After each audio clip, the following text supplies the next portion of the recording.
Bismillahirrahmanirrahim. Assalamualaikum warahmatullahi wabarakatuh. Mohon izin dulu sebelumnya. Yang menghormati Ibu Kepala Sekolah SDN Tanjung Lema Martapura serta rekan-rekan guru SDN Tanjung Lema yang berbahagia. Pada hari ini Senin tanggal 10 Juni 2024, Ulun akan memaparkan mengenai budaya positif untuk memenuhi tugas sebagai calon guru penggerak angkatan ke-10 Kabupaten Banjar. Salawat dan salam kita tujukan kehadiran junjungan kita Nabi besar Muhammad SAW. Semoga kita semua mendapat limpahan rahmat dan karunia-Nya juga. Mohon maaf, mohon izin Bapak Ibu, walaupun hari sudah siang karena mungkin keterbatasan waktu kita dalam pelaksanaan berbagai macam kegiatan, mulai dari kegiatan ulangan, nantinya tadi kan pengumuman kelulusan, serta nantinya kita akan mengadakan perpisahan dan pembagian rapor. Tanpa berpanjang lebar, Ulun akan memaparkan sedikit tentang budaya positif. Bismillahirrahmanirrahim. Mohon izin Bapak Ibu, di sini diseminasi menyebarkan pemahaman dan penerapan pengalaman budaya positif di sekolah. Ini selanjutnya. Apa itu budaya positif? Budaya positif merupakan perwujudan dari nilai-nilai atau keyakinan universal yang diterapkan di sekolah. Budaya positif dapat mendorong murid untuk mampu berpikir, bertindak, dan mencipta sebagai proses mematahkan dirinya sehingga murid mampu mandiri dan bertanggung jawab. Di dalam budaya positif ini, kita mengharapkan murid itu dapat berpikir, bertindak, dan mencipta. Artinya, bukan kita lagi yang berperan aktif, tetapi sekolah itu diharapkan muridlah yang berperan aktif. Contoh di dalam pembelajaran di kelas, pembelajaran kita tidak lagi guru yang menjadi ibaratnya memberikan ceramah saja, tetapi murid harus aktif, karena pembelajaran itu kan berpusat pada murid dan tujuannya untuk murid dan dilaksanakan oleh murid. Konsep inti budaya positif itu terdiri dari beberapa bagian. Yang pertama, perubahan paradigma belajar, disiplin positif, kebutuhan dasar manusia, motivasi perilaku manusia, posisi kontrol guru, kemudian keyakinan kelas, segitiga restitusi. Untuk yang pertama, pembelajaran dengan paradigma baru. Pembelajaran dengan paradigma baru itu merupakan pembelajaran yang dirancang berdasarkan prinsip pembelajaran berdiferensiasi, sehingga peserta didik belajar sesuai kebutuhannya berdasarkan tahapan perkembangan sesuai teori psikologi modern untuk mewujudkan profil pelajar Pancasila. Kita tahu bahwa profil pelajar Pancasila ada berapa Bapak Ibu? Mungkin Ibu Angel tahu profil pelajar Pancasila? 6, ya. Pertama, beriman dan bertakwa kepada Tuhan Yang Maha Esa. Beriman dan bertakwa pada Tuhan Yang Esa dan berakhlak mulia. Berkebinekaan global, gotong royong mandiri, kreatif dan bernalar kritis. Alhamdulillah. Itu tepuk tangan apa Mbak Angelina? Pembelajarannya apa namanya? Mewujudkan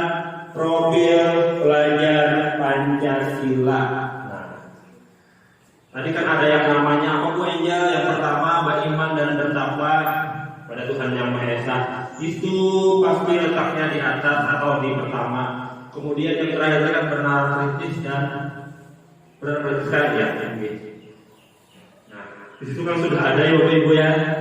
Nah, sudah ada profil belajar Pancasila, sudah terpampang 1, 2, 3, 4, 5, 6. Jadi tinggal kita aja pengembangannya bagaimana di sekolah kita masing-masing.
Mohon izin melanjutkan. Kemudian selanjutnya adalah disiplin positif. Disiplin positif itu adalah kebiasaan hal baik mencakup sikap atau perilaku maupun tutur kata oleh seluruh warga sekolah, terutama bagi murid agar dapat berkembang menjadi pribadi yang kritis, mandiri dan bertanggung jawab. Di sini diharapkan dengan pembiasaan yang baik yang kita lakukan di sekolah, misalnya pagi hari di sekolah kita mengadakan kebersihan halaman, itu dapat dilakukan anak-anak ibaratnya menyapu atau ibaratnya dengan kata lain biasanya operasi semut. Setiap anak mengambil satu sampah untuk dimasukkan ke tempat sampahnya. Kemudian pembiasaan yang baik lagi adalah menghafal surat-surat pendek. Setiap kelas pasti sudah. Untuk di sekolah kita di kelas 5 dan 6 sudah mengadakan yang namanya tadarus Al-Quran, yang nantinya kita implementasikan di dalam kegiatan hataman Al-Quran. Kemudian sebagai pendidik, tujuan kita adalah menciptakan peserta didik yang memiliki disiplin diri sehingga mereka berperilaku mengacu kepada nilai-nilai kebajikan universal dan memiliki motivasi dalam diri menuju perubahan tahap yang lebih baik. Kita mengharapkan peserta didik atau murid kita itu kan untuk lebih baik, karena mungkin setiap guru itu mengharapkan muridnya yang jelek-jelek, pasti supaya muridnya beriman dan bertakwa, beradab, jujur, bertanggung jawab, kemandirian, itu yang selalu kita harapkan kepada peserta didik kita. Selanjutnya yang ketiga adalah kebutuhan dasar manusia. Manusia, kita saja sebagai manusia pasti memiliki kebutuhan dasar. Contohnya saja ulun, kebutuhan dasar ulun itu misalnya untuk bertahan hidup. Nanti dijelaskan di belakang, bertahan hidup dan lain sebagainya. Kebutuhan dasar manusia merupakan sesuatu yang kita lakukan untuk mendapatkan apa yang kita inginkan. Seluruh tindakan yang kita lakukan seperti memiliki tujuan, semua usaha terbaik yang kita lakukan agar kebutuhan dasar kita terpenuhi. Pasti ya, setiap orang kan ingin ini, ingin itu, dan ingin sebagainya. Sama saja kan seperti cita-cita. Misalnya, aku anak SD, lulus kelas 6 dan melanjutkan ke SMP, selanjutnya ke SMA, selanjutnya ke perguruan tinggi. Setelah itu kan tujuannya untuk mendapatkan pekerjaan. Saat mendapatkan pekerjaan pasti mendapatkan hasil atau istilahnya dalam materi lah berupa uang. Nah, dengan uang itu kita dapat memenuhi kebutuhan hidup kita. Nah, kebutuhan dasar manusia itu beraneka ragam. Yang pertama, bertahan hidup. Nah, bertahan hidup itu sendiri dengan cara bagaimana? Yang pertama kan kita harus makan. Yang kedua, kita berpakaian. Selanjutnya, tempat tinggal, keamanan, dan kesehatan. Tentu saja, kalau dengan makan, pakaian, tempat tinggal, keamanan, dan kesehatan, tentunya kita akan dapat bertahan hidup. Misalnya orang yang tidak mempunyai tempat tinggal, pastikan dia ingin mempunyai tempat tinggal, walau bagaimanapun caranya, misalnya atau dengan bahasa kasarnya kan misalnya kredit rumah atau kontrak dan lain sebagainya. Di tempat yang kita tinggal pun kita berharap mendapatkan keamanan dan layaknya kita mendapatkan kesehatan. Pastikan setiap orang ingin sehat. Selanjutnya, kebutuhan manusia, dasar manusia yang berikutnya adalah kasih sayang dan rasa diterima. Rasa diterima dipedulikan, berbagi kerjasama dan menjadi bagian dalam kelompok. Setiap orang pasti ingin mendapatkan kasih sayang.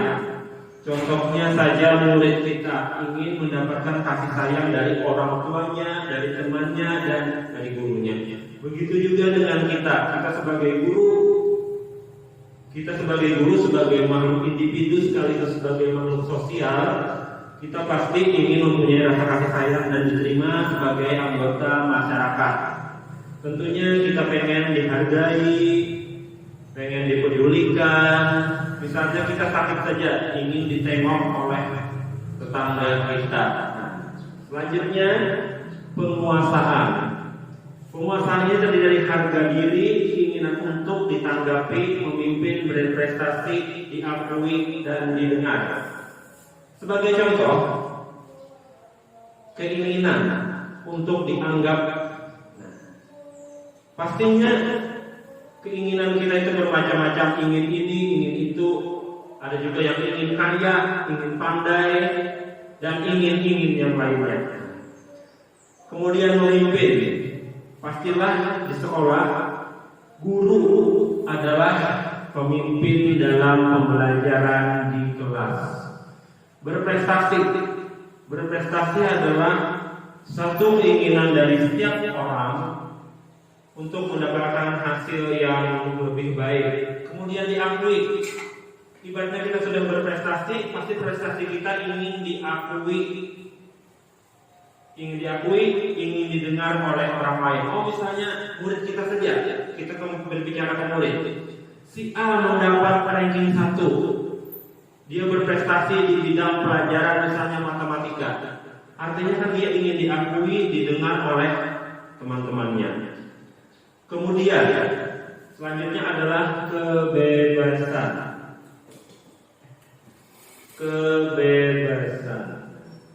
Di dalam kebebasan ini, anak-anak atau manusia itu sendiri diharapkan untuk mandiri, memiliki pilihan, mencoba hal baru dan mampu mengendalikan arah dirinya. Seperti yang dikatakan di profil pelajar Pancasila tadi, adalah salah satunya adalah mandiri. Seorang anak atau katakanlah itu siswa kita sendiri, diharapkan memiliki sikap kemandirian, baik mandiri di rumahnya maupun mandiri di sekolah. Kemudian memiliki pilihan. Pilihannya itu apa saja? Pilihannya bermacam-macam. Bisa pilihan untuk bersekolah di sini, bersekolah di sekolah lain. Kemudian mencoba hal-hal baru. Diharapkan dalam hal-hal baru ini kan kita berinovasi, tidak patung di situ saja. Artinya kan kita inovasi kita apa? Kemajuan yang kita inginkan apa untuk anak didik kita nantinya. Ada mungkin kan kita misalnya kelas 1 tahun ini seperti itu saja. Ibaratnya kita merancang 1 semester ini untuk ini misalnya, semester berikutnya murid itu harus bisa ini. Artinya kan kita menuju ke arah kebaikan. Kemudian mampu mengendalikan arah dirinya. Mengendalikan arah dirinya di sini artinya kita sendirilah yang bisa mengontrol diri kita, tidak orang lain.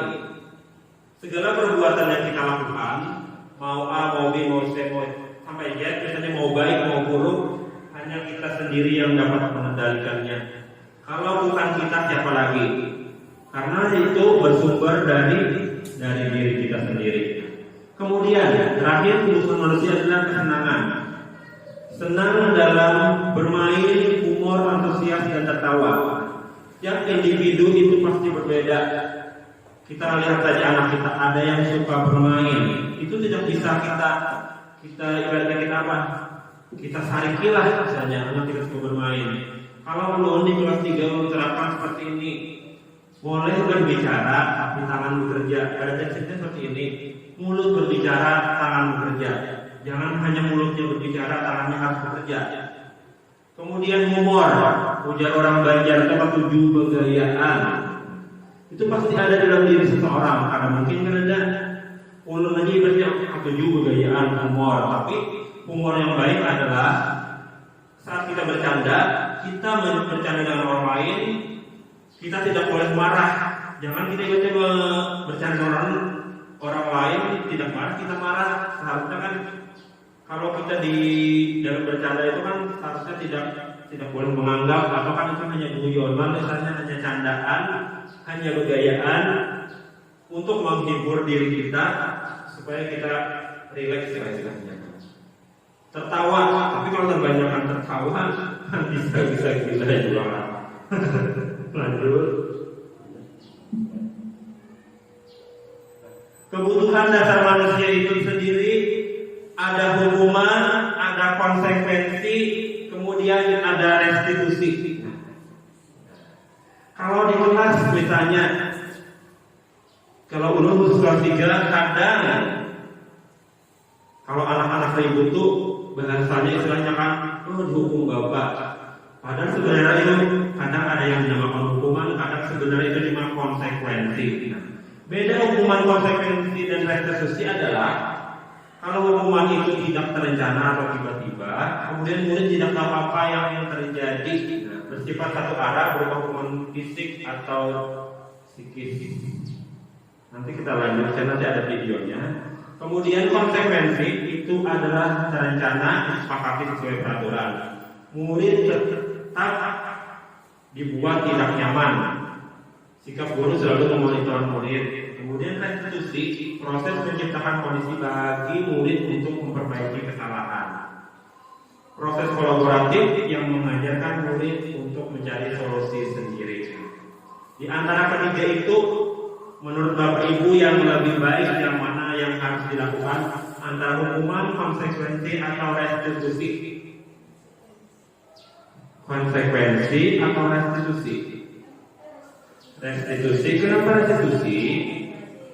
Karena di restitusi itu muridnya sendiri yang akan memperbaiki kesalahannya. Misalnya saja kan dikatakan murid terlambat ke sekolah. Kenapa alasannya terlambat? Jangan kita langsung menghukumnya. Cari dulu permasalahannya, apa yang membuat dirinya terlambat. Kemudian solusinya seperti apa? Jadi dia sendiri yang memecahkan masalahnya. Kita hanya ibaratnya sebagai menjembatkan. Ini katanya kan memfasilitasi.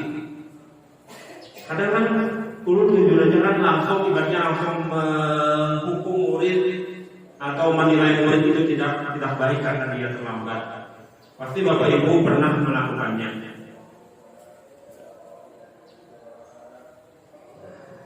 Itu tadi beberapa dasar kebutuhan murid, kebutuhan dasar manusia yang murid perlu melakukan.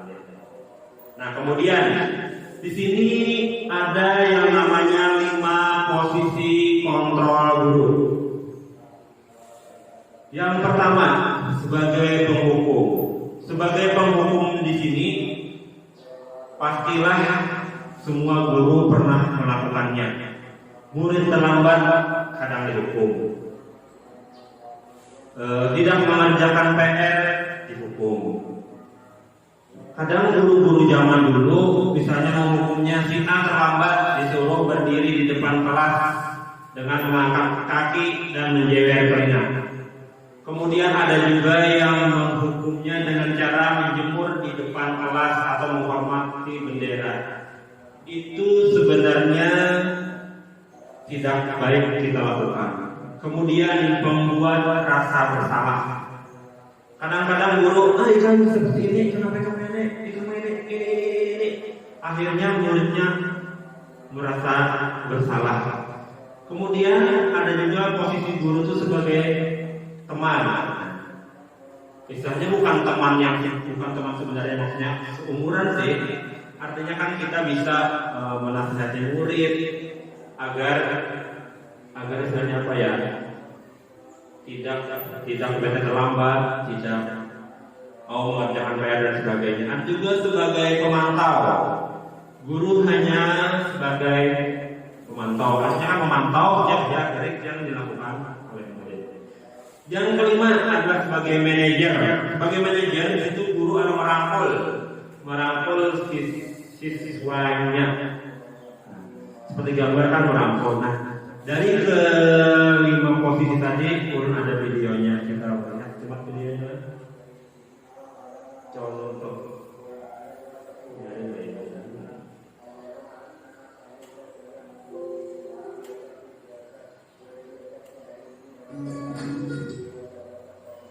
Salam bahagia Ibu dan Bapak guru hebat. Dalam penerapan disiplin positif restitusi, salah satu program yang dikembangkan adalah 5 posisi kontrol. 5 posisi kontrol dalam restitusi adalah proses perjalanan seorang didik agar dapat mengenali dirinya. Pada video kali ini, kita akan membahas tentang 5 posisi kontrol yang dikembangkan oleh Diane Lawson dan contoh penerapannya.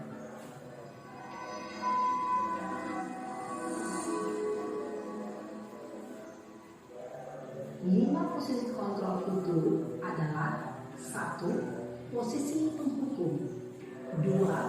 Posisi pembuat merasa bersalah, 3. Posisi teman, 4. Posisi pemantau atau monitor, dan 5. Posisi manajer. Untuk lebih memahami kelima posisi tersebut, mari kita saksikan Susnaren yang terlambat hadir 20 menit di sekolah dan melihat bagaimana kelima posisi kontrol dalam menghadapi masalah tersebut.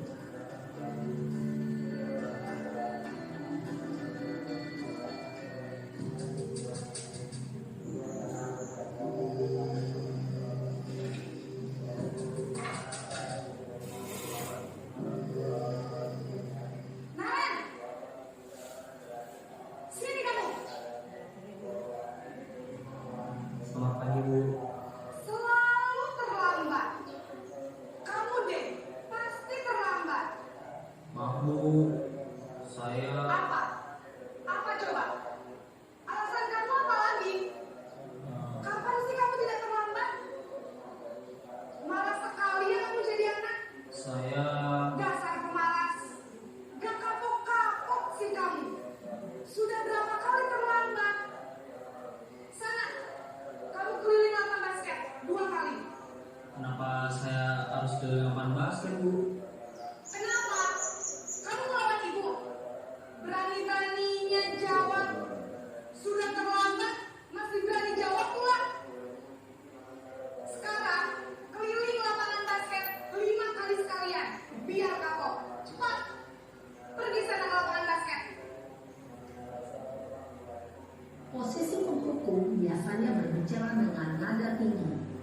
adik, menunjuk-nunjuk, menyakiti, dan menyindir. Hukuman bisa berupa fisik maupun psikis. Ibu dan bapak guru hebat. Dampak yang terjadi pada murid ketika guru berada pada posisi penghukum adalah murid cenderung akan memberontak, bahkan menyimpan dendam.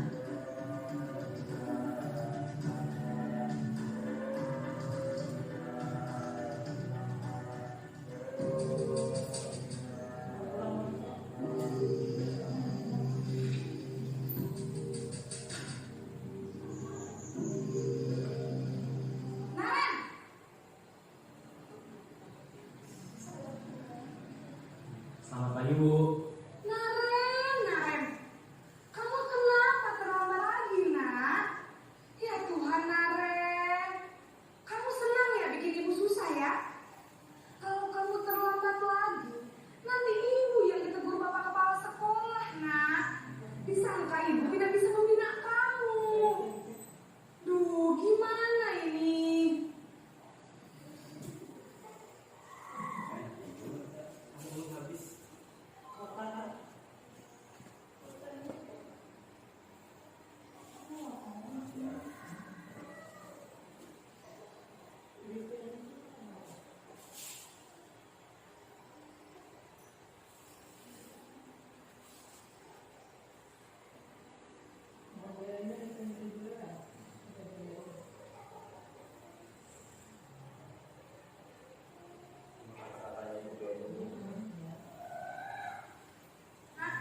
Disangka ibu tidak bisa bina kamu. Duh, gimana ini?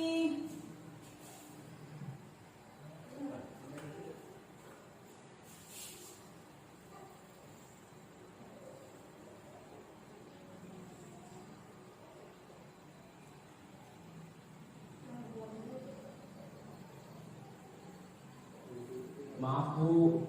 Maaf sekali. Ya sudah, lain kali jangan bikin ibu susah lagi ya, nak ya. Ibu tidak akan kuat lagi kalau mau begini terus. Bisa jantungan kalau ibu ditegur bapak kepala sekolah. Sana cepat ke kelas. Maaf ya, Bu. Maaf sekali.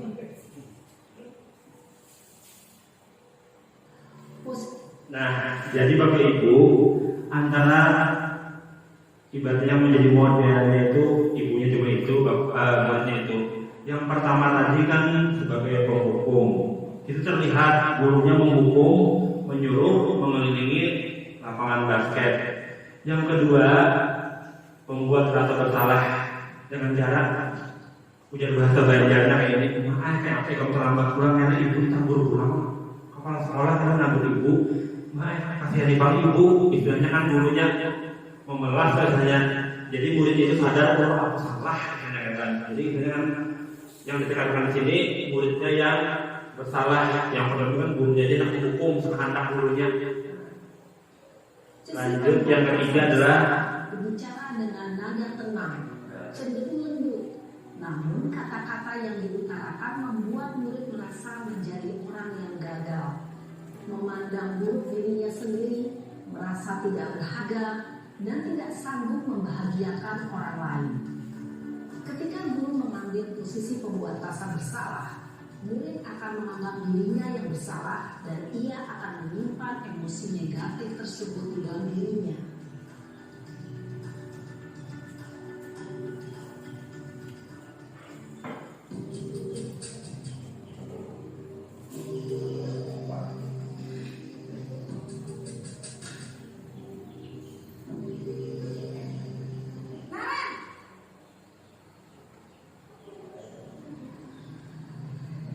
Selamat pagi, Bu.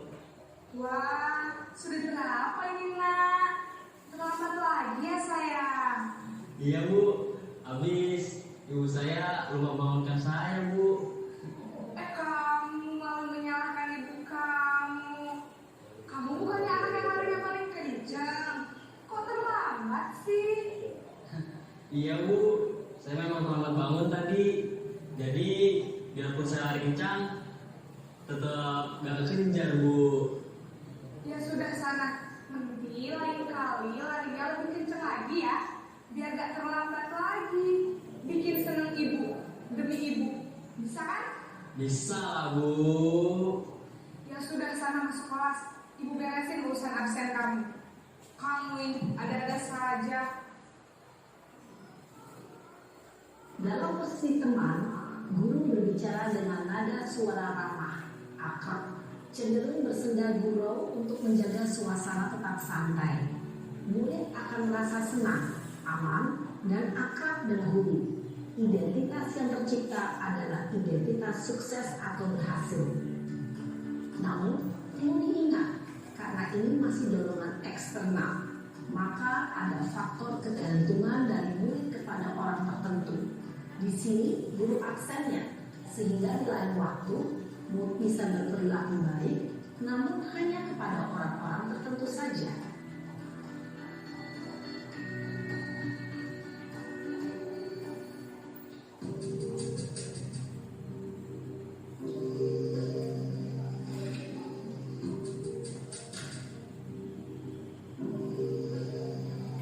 Naren,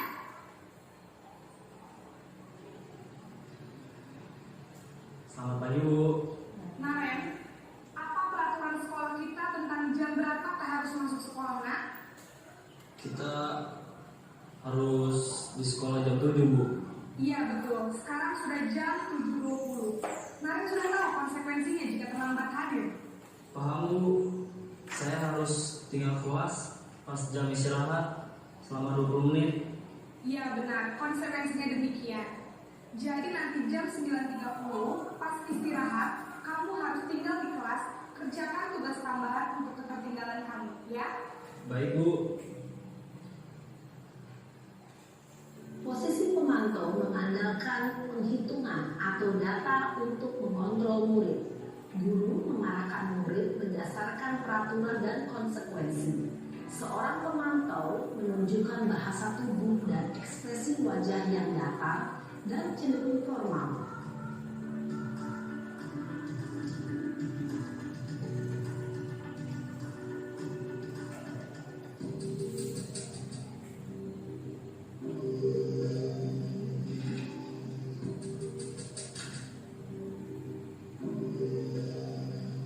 Naren,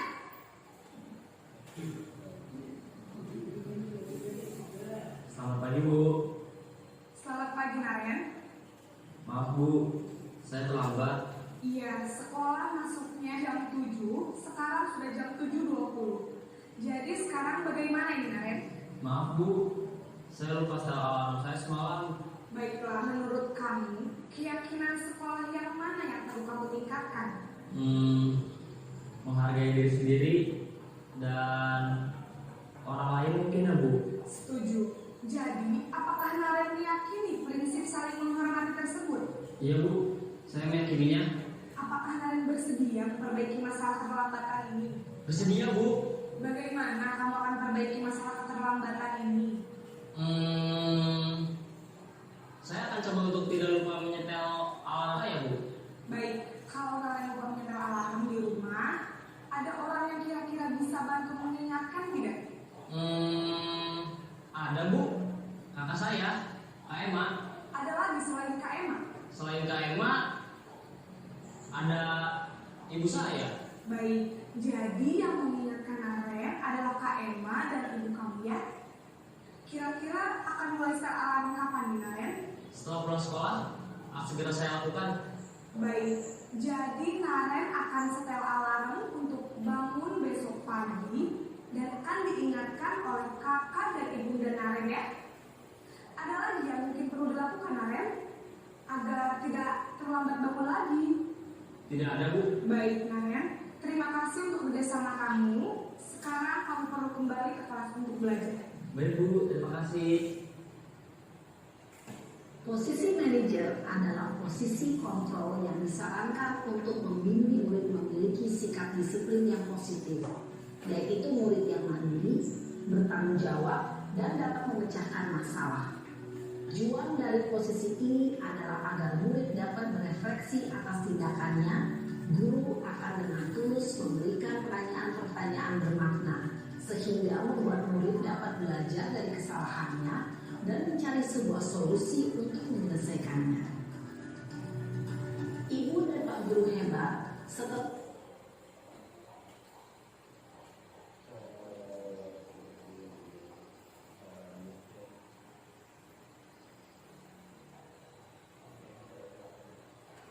Nah, itu tadi ada 5 posisi kontrol seorang guru. Pada saat ini, Bapak Ibu berada di posisi kontrol yang berapa? Kalau ulun secara pribadi, ulun lebih sering berada di posisi kontrol yang pertama. Kenapa seperti itu? Karena ulun identik dengan ibaratnya sebagai penghukum.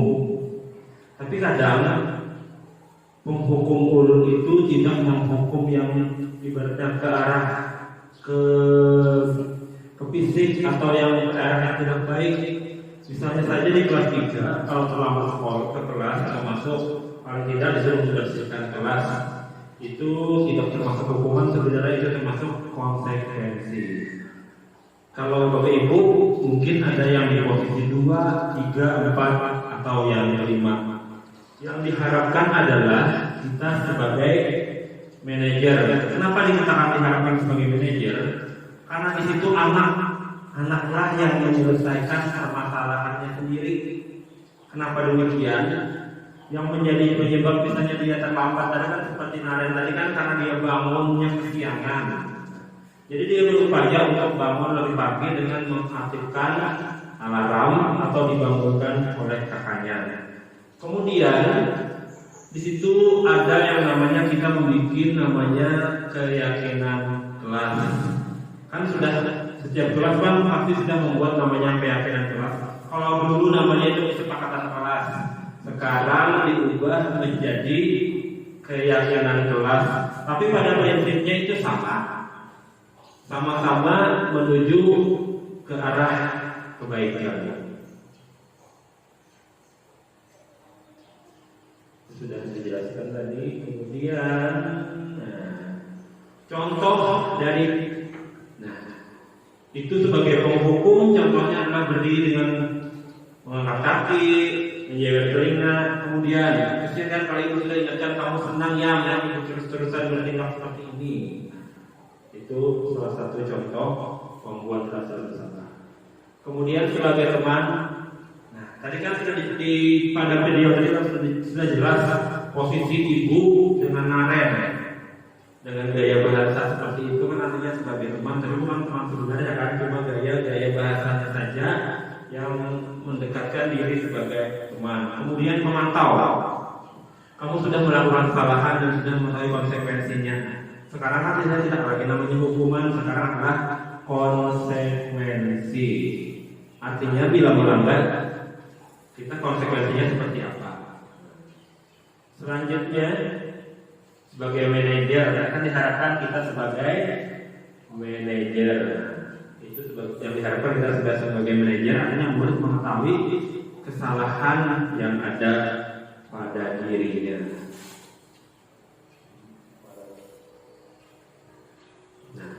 Posisi kontrol apakah aku?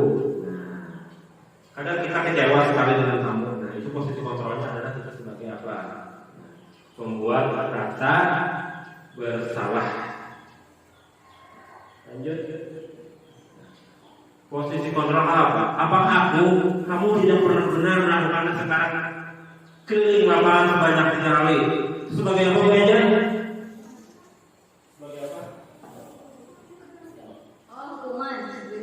Artinya posisi kontrol yang kedua itu apa posisi kontrol aku? Nah, kamu tidak pernah benar melakukannya sekarang keliling lapangan 3 kali. Itu artinya dengan nada seperti itu menyuruh murid keliling lapangan itu adalah sebagai penghukum. Ini sebenarnya yang kalau Bapak Ibu yang harus kita hindari. Tapi pada sebenarnya itu baik. Tapi itu kadang awas ya karena gurunya itu biasanya menghukum aku, membulikannya karena kompleksipan. Kadang seperti itu kalau anak SD masih mending. Yang harus selalu berpikir seperti itu. Coba anak SMA. Kebanyakan pasti di anak SMA. Pernah? Ulun dulu kan pernah juga kayak SMA. Kita semua pernah SMA. Pasti saya guru, dimarahin guru. Oh ingatkan jangan aja. Amitasi alahi ya saya guru PPKN. Malah gitu jadi kompleksnya underbone-nya. Nah Ingat benar tahu? Itu pasti tiap kita yang pernah menjadi murid, yang pernah dimarahi guru atau dijelekan guru pasti ingat akan guru itu aja. Tapi kadang sebenarnya itu guru bohong itu sebenarnya pengen kita lebih baik lagi, tapi tindakannya saja bukannya tidak baik, tapi kurang baik dan perlu ada perbaikan. Kemudian kira-kira bagaimana kamu akan perbaiki masalah ini? Posisi kontrol apa kira-kira? Ternyata adalah posisi kontrol sebagai manajer. Sebagai manajer tadi, murid menemukan apa kesalahannya sendiri, bagaimana solusinya dia memperbaiki kesalahan itu sendiri. Selanjutnya, posisi kontrol takut, ayolah lakukan demi Bapak. Ayo. Yang kedua kalau masalahnya apa ini tadi? Ya, membuat rasa bersalah. Sebagai teman loh ibu, sebagai teman. Ayolah tolong ibu sebagai teman. Yang selanjutnya, mungkin inilah kamu terlambat 15 menit. Apakah kamu sudah mengerti konsekuensi yang dilakukan bila terlambat? Ini adalah posisi kontrol pemantau. Kita pantau murid kita. Kenapa dia terlambat 15 menit? Selanjutnya, kita berbicara tentang posisi kontrol. Guru tadi ada 5 macam. Alangkah lebih baiknya kita melaksanakan posisi kontrol yang keberapa? Yang kelima sebagai manajer. Posisi kontrol manajer adalah posisi kontrol yang kita harapkan. Kemudian kita berbicara tentang keyakinan kelas. Seperti yang dijelaskan sebelumnya, keyakinan kelas ini adalah ibaratnya persamaan dari kesepakatan kelas. Ya kan? Keyakinan kelas merupakan kesepakatan kelas yang diyakini bersama guru dan murid dengan harapan dapat meningkatkan kedisiplinan murid.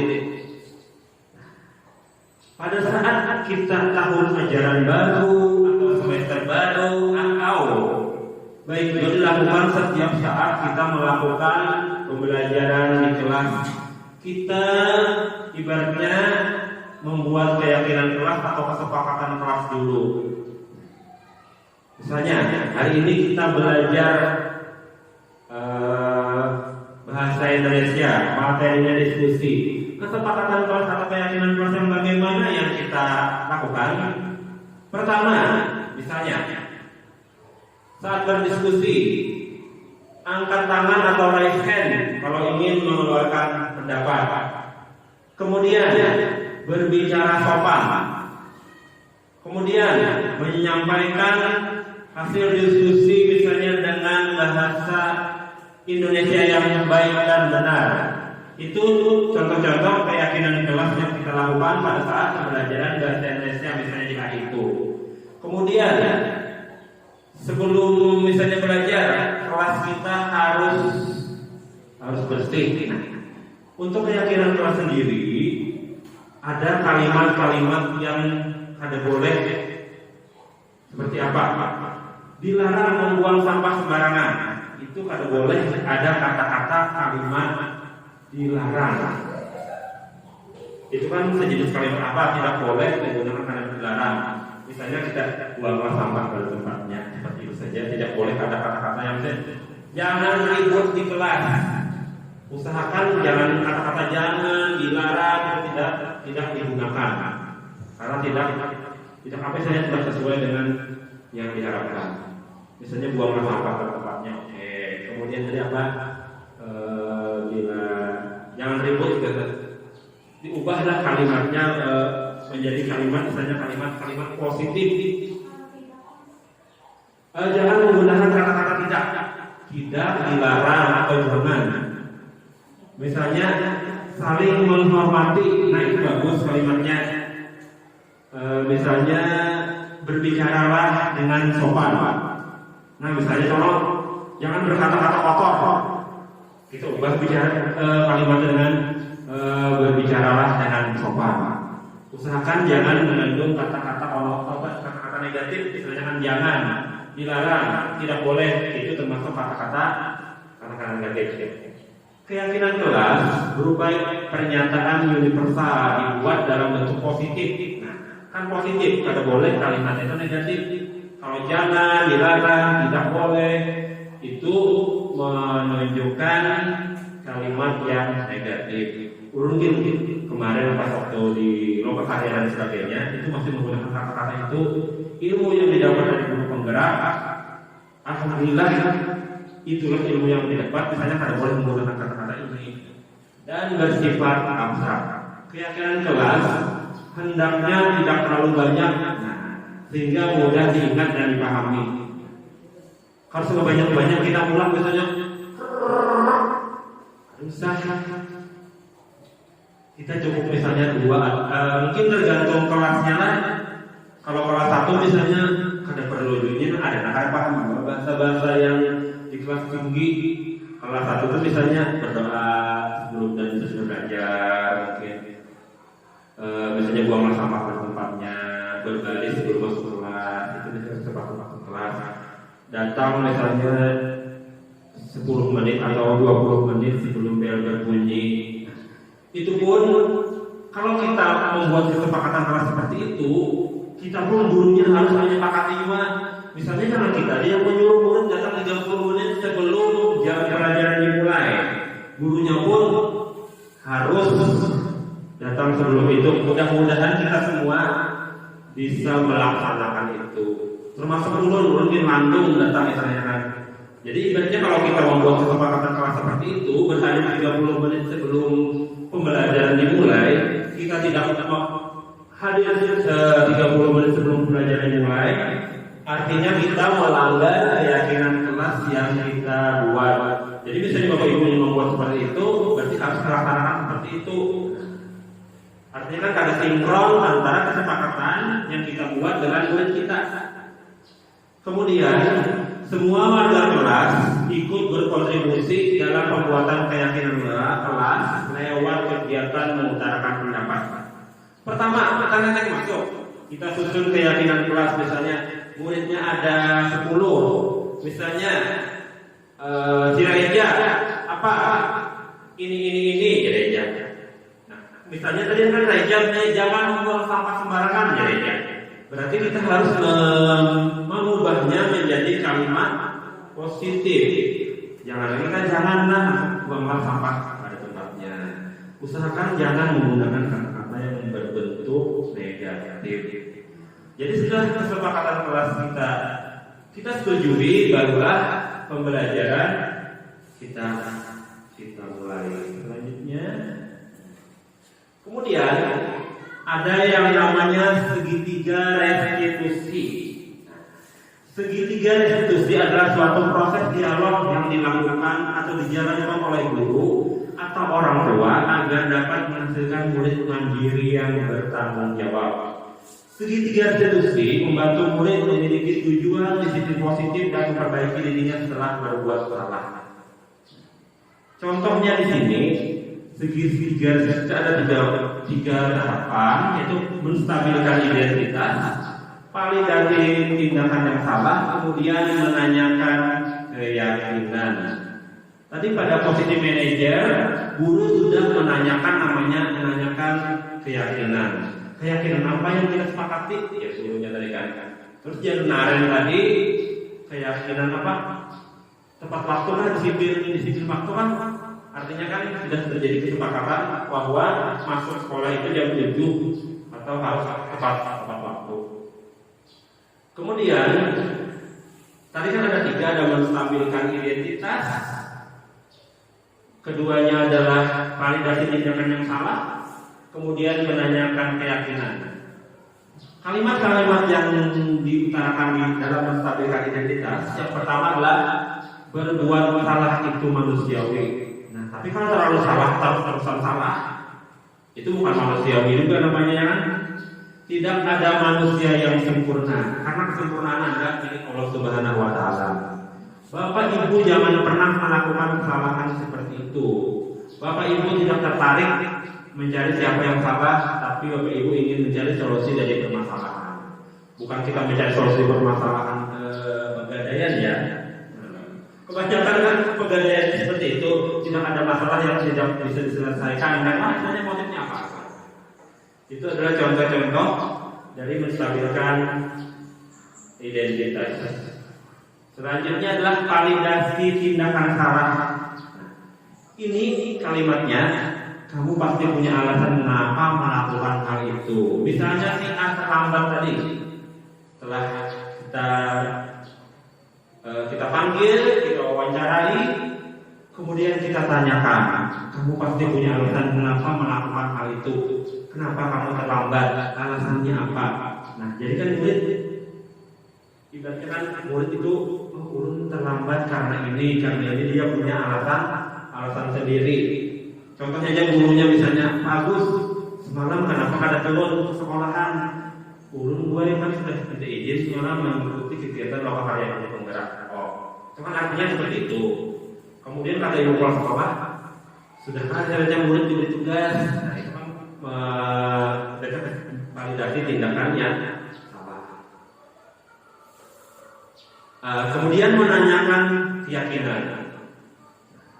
Setelah tadi kan muridnya terlambat, mengutarakan alasan seperti itu, kemudian kita tanyakan keyakinan kelas apa yang telah disetujui.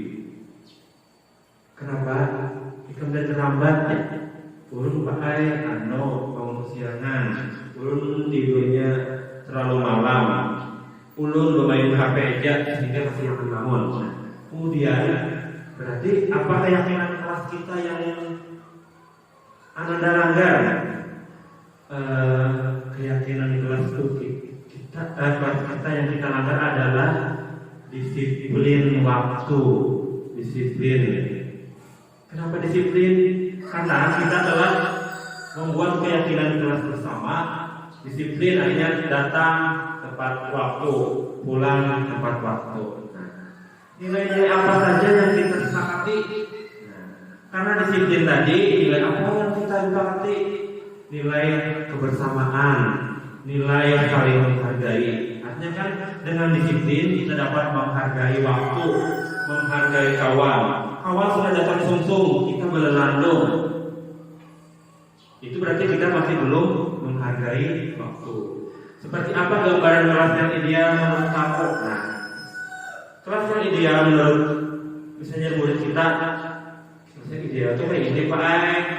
Muridnya datang tepat waktu, menjaga kebersihan di kelas, pulangnya tepat waktu, istirahat tepat waktu, pokoknya tepat waktu Pak. Nah itu kan berhubungan dengan disiplin.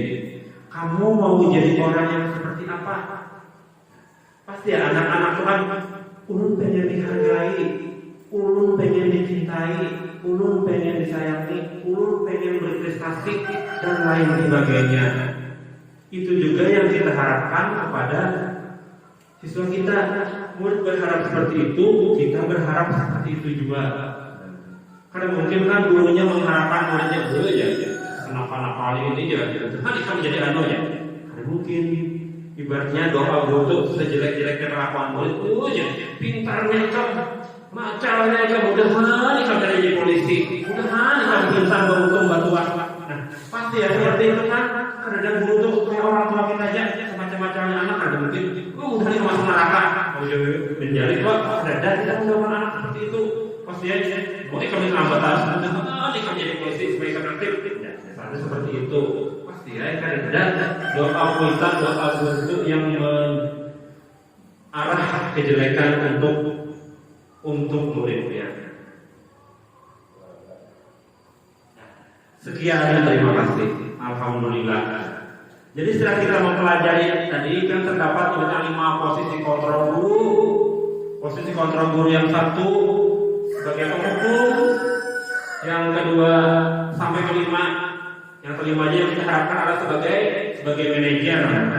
Kemudian dalam menyelesaikan masalah kita dapat melalui segitiga restitusi. Yang pertama adalah menstabilkan identitas. kemudian validasi tentang kesalahan, yang ketiga adalah menanyakan keyakinan. Semoga kita sebagai guru, sebagai pendidik dapat melaksanakan kewajiban kita untuk mengubah mindset kita yang asalnya penghukum menjadi pemberi konsekuensi, yang asalnya menyelesaikan masalah dengan ibaratnya ada yang secara kekerasan dan sebagainya, dapat menggunakan segitiga restitusi. Dan semoga kita menjadi pendidik yang bagaimana, yang dapat menjadi impian setiap orang, memberikan ilmu pengetahuannya kepada murid dengan ikhlas, karena sesuatu yang ikhlas insya Allah akan dibalas dengan kebaikan, dan dengan kebaikan itu kita dapat melaksanakan tugas-tugas kita di hari ini, esok, dan yang akan datang. Murid yang kita impikan adalah murid yang hari ini kita beri pelajaran, karena mungkin 1-2 hari, setahun 2 tahun akan berubah. Nanti dia akan, hasilnya itu tidak akan dalam waktu yang dibaca yang cepat. Contohnya saja kita dari SD, SMP, SMA, atau madrasah aliyah, perkuliahan sampai sekarang itu kan butuh proses yang panjang. Tidak 1-2 tahun, 5 tahun, bahkan 10 tahun. Itu hasilnya yang akan kita dapatkan. Semoga kita lebih baik lagi, bisa bermanfaat untuk diri kita, untuk orang lain, untuk bangsa dan negara. Mudah-mudahan kita dapat melaksanakan itu semua dengan baik. Karena ulun waktunya sudah siang, mungkin tidak bisa berpanjang lebar lagi. Mohon maaf atas segala kesalahan, karena manusia tempat salah dan hilang. Kesempurnaan hanya milik Allah Subhanahu wa Ta'ala. Untuk menambah keberkahan acara kita hari ini, ulun mohon kepada Bapak Muhammad untuk membacakan doa. Kepada Bapak dipersilakan.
Terima kasih Bapak Ibu. Dengan berakhirnya pembacaan doa kita hari ini, maka berakhirlah acara kita pada hari ini. Salah hilang mohon maaf. Belum akhiri dengan ucapan Assalamualaikum warahmatullahi wabarakatuh.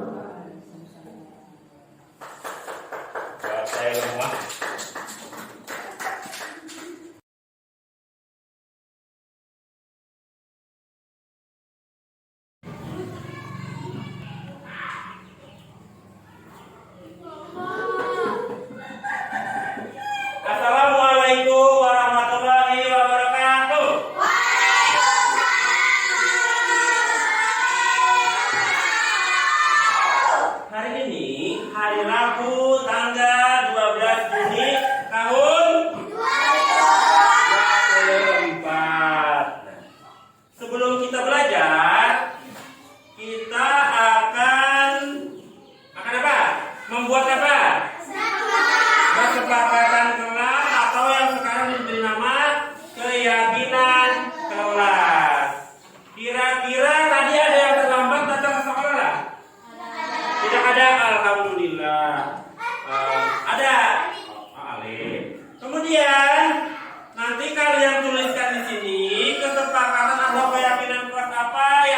kalian inginkan.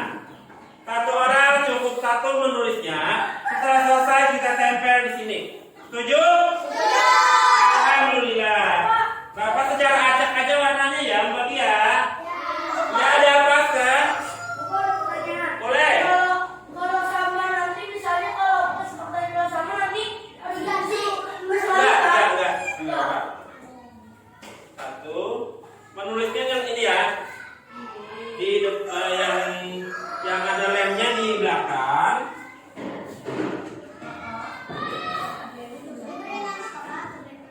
Kado Ustaz. Beri nama ya.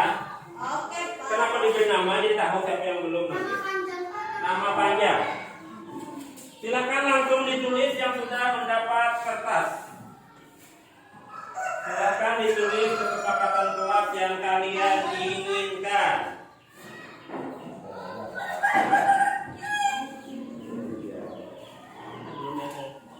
Ya, silakan ditulis, boleh. Oke. Silakan dituliskan apa yang pengen kalian sepakati. Sudah, kalau sudah Naila tempel di depan. Bisa nempel ya? Iya, betul. Selanjutnya, siapa yang suka langsung tempel aja di depan di bawahnya Naila.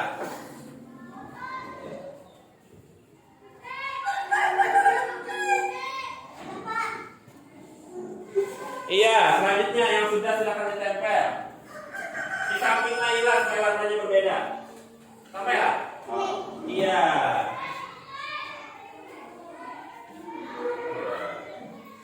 Supaya berbeda-beda warnanya. Silakan yang sudah. Iya, nah ini kan berwarna-warni. Iya.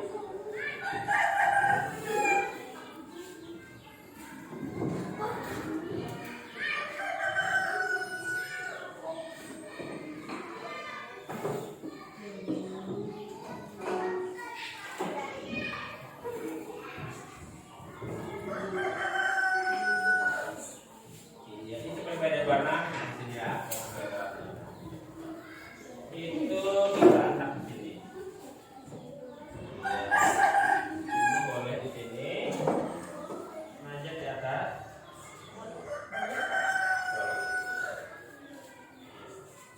Sudah yang sudah silakan duduk. Ada yang belum?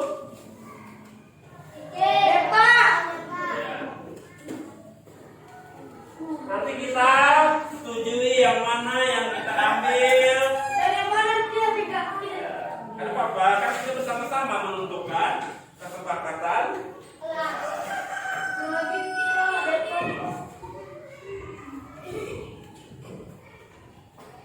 Kenapa jadi berwarna-warna?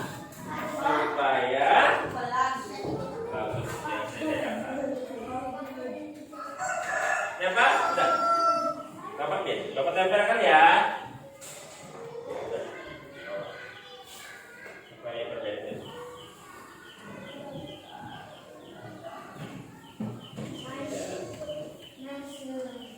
Oh, sama di warnanya beda.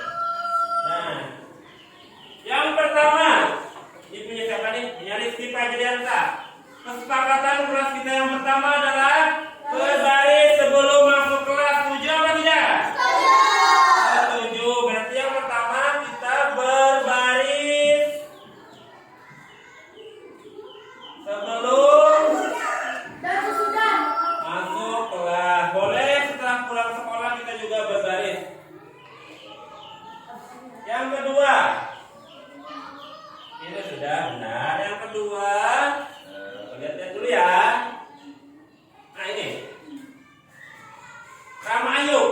Setiap masuk kelas, sepatu diletakkan di rak sepatu. Setuju?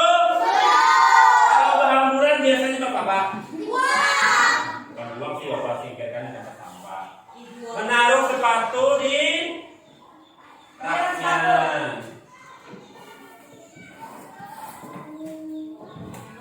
Rak sepatu.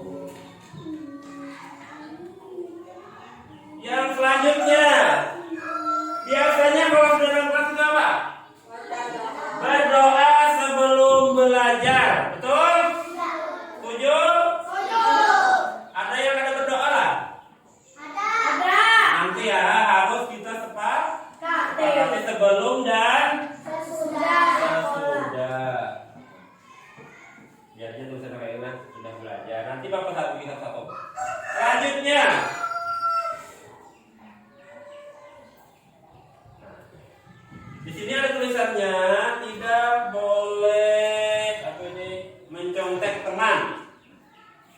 tidak boleh itu tidak atau dilarang, sebaiknya jangan digunakan. Berarti tidak boleh mencontek. Ini jangan apa ya supaya kata-katanya bagus yuk. Dilarang mencontek. Supaya jangan ada kata-kata melarang. Tidak boleh mencontek. Tidak boleh juga tidak boleh. Berarti Kita harus tidak boleh mencontek sama teman. berarti itu mengerjakan tugas sendiri, betul, mengerjakan tugas masing-masing. Mengerjakan tugas masing-masing. Ada lagi? Coba baca lagi ya, yang warna merah. Naila siapa? Punya Aska. Yang buang sampah sembarangan dan tidak mengaku akan kembali ke sekolah. Itu bersifat hukuman kalau boleh. Berarti yang lebih tepatnya buanglah sampah pada tempatnya. Ya, buanglah sampah pada tempatnya. Di sini adalah yang buang sampah sembarangan. Ya, lain kali tidak boleh lagi membuang sampah karena sampah sudah ada tempatnya. Tadi Nadia membuang sampahnya di bagus sudah. Nanti yang tugas menyapu seperti itu juga. Tidak boleh membuat kegaduhan kata Hafiz. Supaya jangan ada kata tidaknya berarti apa ya supaya bagus kata-katanya. Tidak boleh membuat kegaduhan. Jadi harus disiplin. Disiplin. Nah, disiplin di mana? Di kelas, di sekolah, dan di mana saja. Jadi kita anggap semuanya sudah benar. Jadi kita simpulkan. Yang pertama apa? Kesepakatan keyakinan kita. Berbaik sebelum masuk. Yang kedua. Dan ketiga. Ya, yang keempat. Yang kelima. Yang terakhir. Setuju? Apakah nantinya kalian dapat melaksanakan ini? Insya Allah. Mudah-mudahan dengan kita bentuk yang namanya keyakinan kelas, kita semua dapat melaksanakannya. Tadi termasuk juga dalam disiplin ini apa? Datang tepat